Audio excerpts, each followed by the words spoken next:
Hello student, आज हम सब लोग जो है कि मैथ सेकेंड बी में दूसरा चैप्टर इंटीग्रेशन बाय सब्स्टिट्यूशन के बारे में पढ़ेंगे, यानी प्रतिस्थापन द्वारा समाकलन। हमने पहला चैप्टर समाकलन पढ़ा। अब हम लोग जो समाकलन करेंगे प्रतिस्थापन विधि के द्वारा, मतलब हमें इसकी आवश्यकता क्यों पड़ी, आखिर इसका प्रयोग कहाँ करते हैं। सबसे पहले इसको जानेंगे, फिर इसमें कुछ टाइप्स होंगे। जैसे आप जो पहली बार डिफ्रेंशिएशन पढ़े थे तो सिंपली पढ़े, फिर उनका गुणा और भाग पढ़े।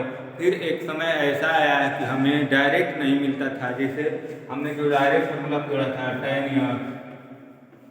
या sin या e के पावर ऐसे पढ़ा था। लेकिन अब जब हम पढ़ने लगेंगे, आगे जाएंगे, तो इस यक्स की जगह आपको किसी अलग रूप में, अलग फंक्शन के रूप में मिलना शुरू हो जाएगा। तो उसको कैसे हल किया जाएगा, इन कंडीशनों को देखते हुए हम प्रतिस्थापन विधि का प्रयोग करते हैं। यहाँ पर प्रतिस्थापन विधि से ही हम गुणे, भाग और जो है एक फलन होगा ax प्लस b के रूप में, यानी जो यक्स यहाँ मिल रहा है, यहाँ यक्स मिल रहा है या यहाँ यक्स मिल रहा है, यहाँ आप डायरेक्ट आपको यक्स नहीं मिलेगा। अब आपको यहाँ ax प्लस b के रूप में कोई इक्वेशन मिलेगा। उस कंडीशन में हम क्या करेंगे, कैसे सवालों को समझेंगे। तो इसमें तीन टाइप हमको पढ़ना है। पहला जो टाइप हम पढ़ेंगे, एक यानी फलन ax प्लस b के रूप में हमको मिलेगा। तो इसमें भी हमें मुख्य रूप से चार फार्मूलों को ध्यान देना है, जिसमें पहला आपको पहले पढ़े हैं ax प्लस, पहला आपको पढ़ाया गया था इंटीग्रेशन x के पावर n dx का। तो यहाँ जो यक्स है, अब यक्स हमको नहीं मिलेगा, यहाँ पर किस रूप में मिलेगा, ax प्लस b के रूप में। तो हमारा पहला जो यहाँ पे हो जाएगा इंटीग्रेशन ax प्लस b के पावर n। इसका इंटीग्रेशन हमको जैसे वहाँ करते थे सेम उसी तरह से यहाँ भी करना होगा। आपको बताएंगे कि हमें कुछ परिवर्तन नहीं करना है, बस एक छोटी सी चीज़ ध्यान रखना है। वो ये ध्यान रखना है कि इस यक्स का गुणांक क्या है, इस यक्स का गुणांक क्या है, उसी गुणांक को बस आपको पहचान लेना है। यहाँ पर यक्स का गुणांक क्या है, उसी गुणांक से हमें यहाँ पे डिवाइड करना होता है। जैसे यहाँ पर हम x के पावर n का इंटीग्रेशन किए थे, x के पावर n प्लस 1 अपन n प्लस 1 कर दिए थे कि नहीं कर दिए थे। तो यहाँ भी ax प्लस b है, ax प्लस b का पावर n कर देंगे, ax प्लस b। तो यहाँ पूरा का पूरा पद आपको एक ही मानना है, क्या यक्स मानना है। और यहाँ यक्स मान के किए थे तो n प्लस 1 किए थे, यहाँ भी n प्लस 1 कर दीजिएगा, घाटा में n प्लस 1 कर दीजिएगा। यहाँ तक कोई दिक्कत नहीं। हमने क्या बोला, सेम उसी तरह से करना है, बस एक छोटी सी चीज ध्यान रखना है, वो है इस यक्स का गुणांक आखिर आपको क्या दे रहा है। यहाँ यक्स का गुणांक यानी a है, ये तो आपको फॉर्मूला में है, ये a आपको a 1 2 3 4 5 कुछ भी मिल सकता है, और इसी गुणांक से आपको यहाँ डिवाइड करना होगा। इसी गुणांक से आपको क्या करना होगा, डिवाइड करना होगा, और यही आपका हो जाएगा क्या चीज, आंसर हो जाएगा। और आप जानते हैं कि इंटीग्रेशन में हमें एक सिंबल यानी एक कांस्टेंट का प्रयोग करना है, वो है c। तो हमने समझा ये पहला फॉर्मूला प्रतिस्थापन विधि में पहले टाइप का पहला। अब इसी तरह से हमने पढ़ा था क्या, लाग को पढ़ा था, 1/x जो होगा इंटीग्रेशन 1/x का इंटीग्रेशन क्या हो जाएगा, लाग x प्लस c होता है। तो अब यहाँ x की जगह हमको क्या मिल रहा है, हमें मिल रहा है ax plus b, ax plus b का हमको क्या करना है, इंटीग्रेशन करना है। ठीक है, तो हम लोग देखेंगे यहाँ पर 1/ax प्लस b है। तो यहाँ पे जैसे 1/x का क्या हुआ है, लाग x, यहाँ पे हमको करना होगा लाग x की जगह क्या है, ax प्लस b। तो ax प्लस b कर दीजिए, ax प्लस b कर देंगे। और आपको पता है कि हमें ये जैसे है वैसे ही करना है।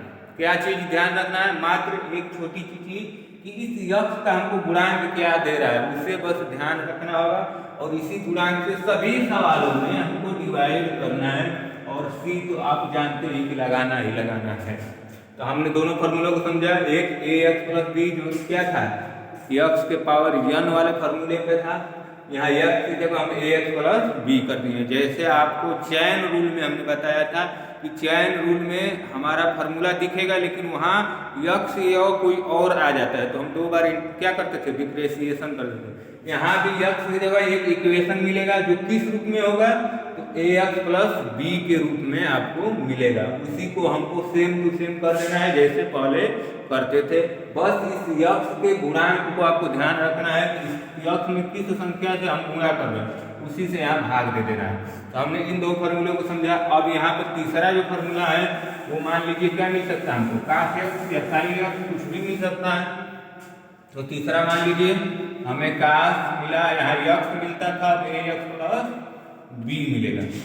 और एक चीज और ध्यान दीजिए, प्लस और माइनस दोनों हो सकता है, यहाँ माइनस भी हो सकता है, यहाँ माइनस हो जाएगा। तब यहाँ अगर प्लस लेंगे तो यहाँ प्लस, यहाँ माइनस लेंगे तो यहाँ माइनस। जिससे काश यक्स का हम लोग क्या पढ़े थे, साइन यक्स इंटीग्रेशन पढ़े थे।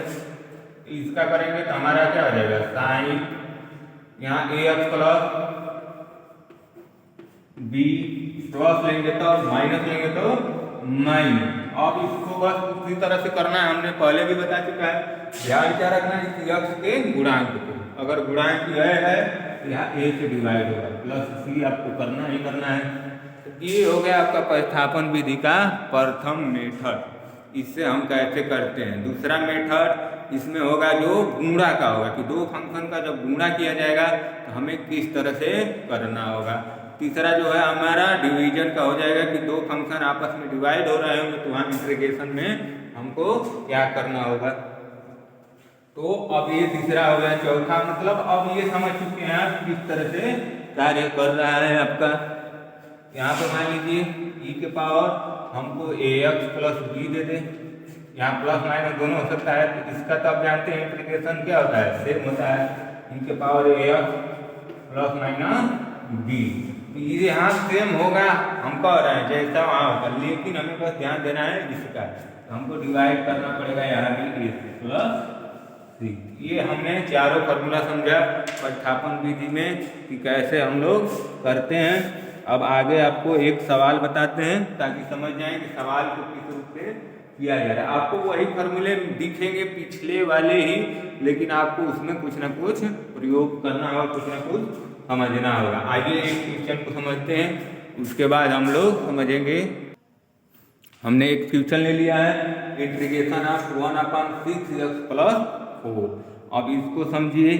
सबसे पहले आपको सवाल को देखना है, उसके बाद आपको कैसे पता चलेगा कि इंटीग्रेशन जो करना है आपको सब्स्टिट्यूशन या प्रतिस्थापन द्वारा करना है। तो आपको इस पूरे पद को क्या समझना है, पहले यक्स की तरह देखना है कि ये एक यक्स है। अगर इस पूरे को यक्स आप समझेंगे तो ये हो गया 1/यक्स, और इसका इंटीग्रेशन आप जानते हैं, आपको समझ में आ गया 1/यक्स है, यानी इसका इंटीग्रेशन क्या होगा, तो log यक्स होगा। तो हमने समझ लिया कि इसका इंटीग्रेशन जो होगा log यक्स होगा। लेकिन ये दिख रहा है कि 6x प्लस 4 है, तो ये तो ax प्लस b के रूप में हमें दिख रहा है, ax प्लस b के रूप में दिख रहा है। तो हमें उसके अनुसार चलना होगा। तो हम तो log यक्स करेंगे ही करेंगे, इतना तो हमको पता ही पता है। तो हम करेंगे log यक्स। अब यक्स में जगह क्या है, तो 6x प्लस 4 है, तो इतना तो हम कर देंगे। 6x प्लस 4 हम क्या कर देंगे। लेकिन हमने तुरंत आपको बताया था क्या करना होगा, आपको यहाँ देखना होगा कि यक्स में किस संख्या से हम गुणा कर रहे हैं। तो यक्स में हमने देखा कि 6 से गुणा कर रहे हैं, तो उसी 6 से हमको यहाँ क्या करना है, भाग कर देना है। और ये हमारा आंसर आ चुका है, प्लस यहाँ क्या करना होगा सी। ये हमारा इस क्वेश्चन का क्या हो गया, हल हो गया। और ये जो सवाल है आपके भारत भारती पब्लिकेशन का क्वेश्चन नंबर 1 का पहला है। तो हमने एक सवाल को लगा के समझ लिया, आगे आप लोग इसके सवाल को लगाइएगा। कोई भी कंफ्यूजन होगा तो आप पूछ सकते हैं, कमेंट सेक्शन में बता सकते हैं क्वेश्चन नंबर कितना हमको बताना है। आप भारत भारती या सार्थक पब्लिकेशन के किसी भी क्वेश्चन को सेंड करके भी पता कर सकते हैं, या उस सवाल का हम सॉल्यूशन आपको वीडियो के द्वारा भेज सकते हैं। ठीक, आज के सेशन में इतना ही। Thank you class.